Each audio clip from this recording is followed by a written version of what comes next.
Dear student, आज हम BSc part 1 paper 1 microbiology, mycology and plant pathology में plant protection and disease control के बारे में डिटेल में स्टडी करेंगे।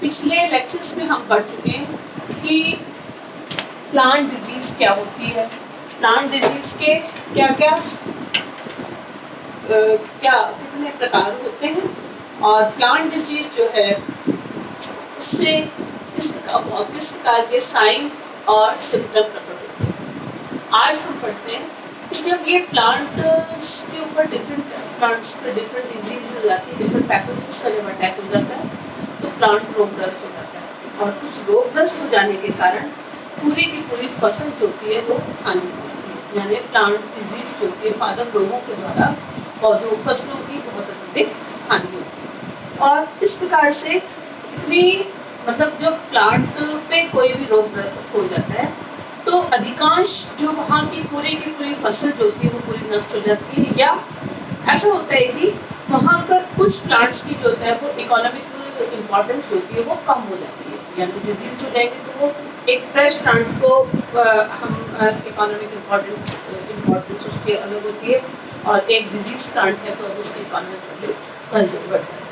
तो इस प्रकार से इस हानि को रोकने के लिए आवश्यक है कि इस प्लांट के डिजीज पर कंट्रोल किया जाए। प्लांट डिजीज कंट्रोल करने के लिए कारण जैसे प्लांट रोगग्रस्त हो गया, अब उस रोगग्रस्त प्लांट को अगर हमको बचाना है, अगर हम केवल उसी का उपचार कर देंगे तो क्या होगा, आसपास की जो फसल होगी वो तो हम उसको ठीक नहीं कर पाएंगे। इसलिए ऐसा प्रोटेक्टिव मेजर काम में लिया जाता है ताकि पौधों की वहाँ के फसल के जितने भी फसल के पौधों की जिस प्रकार की फसल लगी हुई है उन सबको प्रोटेक्ट करना। और इस प्रकार से रोग मुक्त करने के लिए हम देखते हैं कि इसकी कोई भी सीमा नहीं है। अब क्या ऐसा हो सकता है कि इसको रोग मुक्त करने के लिए हम किसी प्रकार के फंजीसाइड, पेस्टिसाइड जब उनका पौधों पर छिड़काव किया तो वो इतने महंगे ना हो जाए जितने की फसल की खुद की कीमत होती है। तो इस प्रकार से इन सभी चीज़ों को ध्यान में रखकर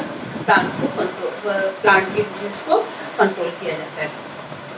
और इस प्रकार से एक ऐसा भी काम में लिया जाता है, ऐसा प्रोटेक्शन टाइप को काम में लिया जाता है ताकि क्या हो कि आप एक साथ कई सारे रोग भी जो हैं उन पर नियंत्रण किए जा सकते हैं। इस प्रकार से इस देखा जाता है कि प्लांट डिजीज कंट्रोल के बहुत सारे मेथड होते हैं। प्लांट को पादप रोग नियंत्रण की बहुत सारी विधियां होती है, लेकिन कौन सी विधि किस पैथोजन के लिए काम होगी वो उसके रोग की उस पैथोजन के नेचर पर डिपेंड करती है।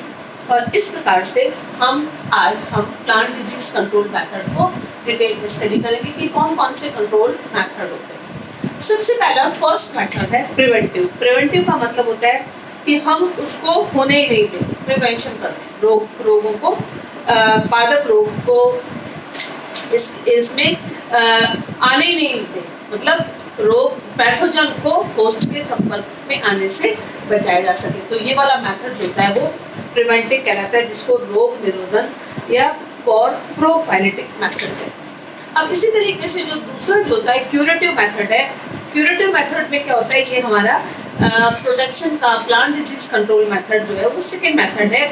इसमें जो अगर ये इस मेथड का मेन जो है ऑब्जेक्ट है, उद्देश्य ये है कि जो रोगग्रस्त पौधा जो होता है उसके रोग की तीव्रता को कम किया जाता है, क्यूरेशन होता है, क्यूरेटिव हो जाता है। यानी प्रिवेंशन में तो आए ही नहीं पैथोजन, और अगर आ गया है तो उसके रोग की तीव्रता को कम किया जाए। जैसे हम कोरोना में अब आजकल हम देख रहे हैं कि वहाँ पर वैक्सीनेशन किया जा रहा है, तो वैक्सीनेशन से क्या होगा, वो डिजीज तो होगी लेकिन जितने हार्मफुल इफेक्ट जो है वैक्सीनेशन नहीं करने से हुए थे वो अब कम, ठीक है।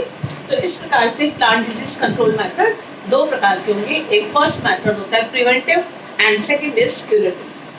फर्स्ट मेथड प्रिवेंटिव मेथड जो है इसको हम 5 हेड्स में स्टडी करेंगे।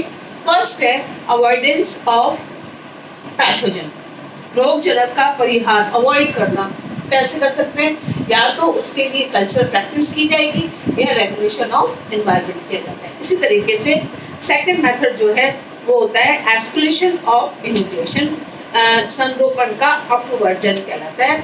और इसी तरीके से थर्ड होता है इरिडिकेशन, उन्मूलन किया जाना। एंड फोर्थ मेथड है प्रोटेक्शन करना, जिसे रक्षण करना। और फिफ्थ मेथड होता है डिजीज को कंट्रोल करना। इस प्रकार से हम प्रिवेंटिव का फर्स्ट मेथड पढ़ते हैं, avoidance of pathogen. Avoidance of pathogen का जैसे नाम से ही पता लग रहा है कि किस प्रकार से हम अवॉइड करें पैथोजन जो है वो होस्ट के पास आ ही ना सके। इसके इस नियम मतलब जो इस मेथड के अंतर्गत हम देखते हैं कि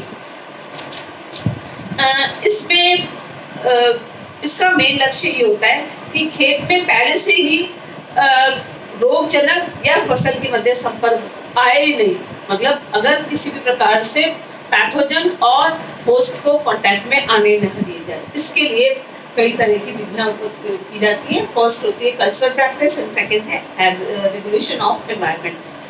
कल्चरल प्रैक्टिस के अंतर्गत हम क्या करते हैं, इसमें प्लांट को फसल को उगाने के तरीकों में कुछ चेंज कर दिया जाता है ताकि वहां पर वो पैथोजन उससे होस्ट के संपर्क में ना आ सके। जैसे हम क्या कर सकते हैं, जैसे इरिगेशन करते हैं तो इरिगेशन टाइम ऑफ इरिगेशन को और उसकी कितना दिया जाए उसकी क्वांटिटी को जो है नियंत्रित कर सकते हैं। उससे कई प्रकार के रोगों से जो होने वाली हानि होगी उससे बचा जा सकता है। और इस प्रकार से इसके अंदर प्रॉपर स्पेसिंग भी होनी चाहिए। कल्चरल प्रैक्टिस ऐसे काम में लेते हैं कि आप उसको प्रॉपर इरिगेशन दो, प्रॉपर इरिगेशन का टाइम होना चाहिए और कितना इरिगेशन दे रहे हो, पानी की क्वांटिटी कितनी दे रहे हो। और सेकंड है प्रॉपर स्पेसिंग होती है कि उनके बीच में फसल के बीच में प्रॉपर जगह होनी चाहिए। जब उनमें आर्द्रता कम होगी तो उस कम आर्द्रता के कारण जो पैथोजन जो होंगे वो एक्टिव नहीं हो पाएंगे। और इस प्रकार से अगर प्रॉपर स्पेसिंग होगी तो आपसी स्पेस ज़्यादा होगा तो एक प्लांट जो होता है दूसरे प्लांट के कांटेक्ट में आ नहीं सकेगा। तो एक सेकंड कल्चर प्रैक्टिस है प्रॉपर स्पेसिंग। इसी प्रकार से सोइंग जो है उसमें भी हम चेंज कर सकते हैं। सोइंग के आधार पर हम क्या कर सकते हैं, इसमें कोई भी जो पैथोजन जो है वो अग्रेसिव हो उससे होने से पूर्व ही उसको सोइंग जब प्रॉपर टाइम पर होगी तो सोइंग का एक पर्टिकुलर बुआई का टाइम ऐसा फिक्स कर ले ताकि वो पैथोजन उसके संपर्क में आ ही ना पाए। और इस प्रकार से कई प्रकार के फर्टिलाइजर्स जो हैं उनकी अच्छी वैरायटीज को यूज करना और दूसरा इसके साथ साथ उनकी क्वालिटी को के आधार पर भी हम उसको पैथोजन को होस्ट के आधार पर होस्ट के पास आने नहीं दे सकते। इसी तरह से अवॉइडेंस ऑफ पैथोजन में सेकंड है रेगुलेशन ऑफ एनवायरनमेंट। इसके अंतर्गत यहाँ पर हम ट्रांसमिट और स्टोरेज के रोगों से इस उपाय का मतलब इसमें हम ट्रांसमिशन को और स्टोरेज दोनों में जब ट्रांसमिशन हो रहा है तब भी रोग से बचा जा सकता है और जब स्टोर कर रहे हैं उससे बचा जा सकता है। तो इन दोनों के अंतर्गत हम टेम्परेचर, ह्यूमिडिटी और एरिएशन को ध्यान में रखेंगे। इससे क्या होगा, एनवायरनमेंट जो होगा उस एनवायरनमेंट उस फेवरेबल कंडीशन पैथोजन को नहीं मिल पाएगी तो वो पैथोजन उस प्लांट पर अटैक नहीं कर पाएगा। तो इस प्रकार से हम एनवायरनमेंट पर रेगुलेशन कर सकते हैं, डिफरेंट क्लाइमेटिक फैक्टर्स पर रेगुलेट कर सकते हैं और उनको रेगुलेट करके हम इससे बच सकते हैं। नेक्स्ट है एस्पिरेशन ऑफ इनोकुलम। इस मेथड में हम देखते हैं कि जिस क्षेत्र या खेत में परपोषी वृद्धि कर रहा है वहाँ रोगजनक के प्रवेश को रोका जा सकता है। इस लक्ष्य की प्राप्ति के लिए हम क्वारंटाइन कर सकते हैं।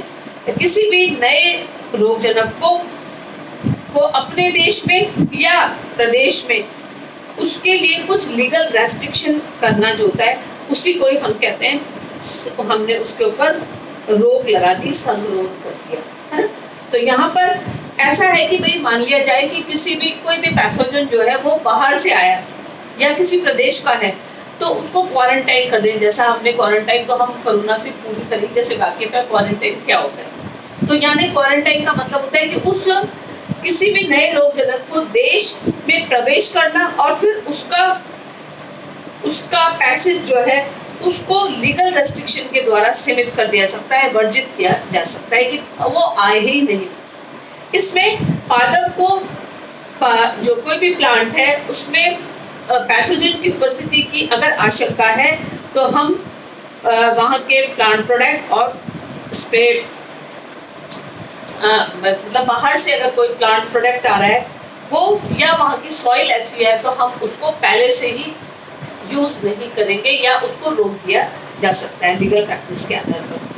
केवल उन्हीं पादपों को अनुमति दी जा सकती है, बाहर से आने वाले वो ही पादप होंगे जो किसी भी प्रकार से उनमें पैथोजन नहीं हो। हम बाहर से प्लांट्स ला रहे हैं और फिर आगे ग्रो करते हैं, तो बाई चांस उस प्लांट के अंदर है, जैसे आपने कोरोना में देखा था कि बाहर से आया हुआ सबका एयरपोर्ट पर, स्टेशन पे, बस स्टैंड पे, सब पे पहले उनके RSKR की RTS रिपोर्ट होनी चाहिए। उससे मतलब ये होता है कि उनमें कोरोना नहीं है तो वो आगे यहाँ पर उसको ट्रांसमिट नहीं करेंगे। तो इसी तरह के प्लांट्स में भी ये वाली चीज होती है कि बाहर से आने वाला प्लांट, उसको हम जो भी प्लांट प्रोडक्ट या सॉइल को काम में ले रहे हैं तो उनको पहले से जांच कर ली जाए कि उनमें रोगजनक किसी भी प्रकार का उपस्थित नहीं होता। इस प्रकार से सीड सर्टिफिकेशन को प्रमाणित करने की, अगर बीजों को भी प्रमाणित किया जाता है तो उसके लिए सीड सर्टिफिकेशन होता है, और इसमें फसलों को पहले इंस्पेक्शन करके ही उनको रोग प्रमाण किया जाता है कि भाई ये रोग मुक्त है। केवल प्रमाणीकृत जो जिनका सर्टिफिकेशन हो गया है उनको ही जो है बीजों को काम में लिया जाए। तो इस प्रकार से हम ये इस विधि में दो प्रिवेंटिव मेथड को आज हमने डिटेल में स्टडी किया। या तो हम अवॉइड ही करते हैं, पैथोजन आए ही नहीं, या दूसरा एस्कुलेशन ऑफ इनोकुलेशन है, इसके अंतर्गत हम कुछ लीगल प्रैक्टिस के आधार पर उन पैथोजन को अपने देश में या किसी क्षेत्र विशेष में आने से रोक सकते हैं। Thank you.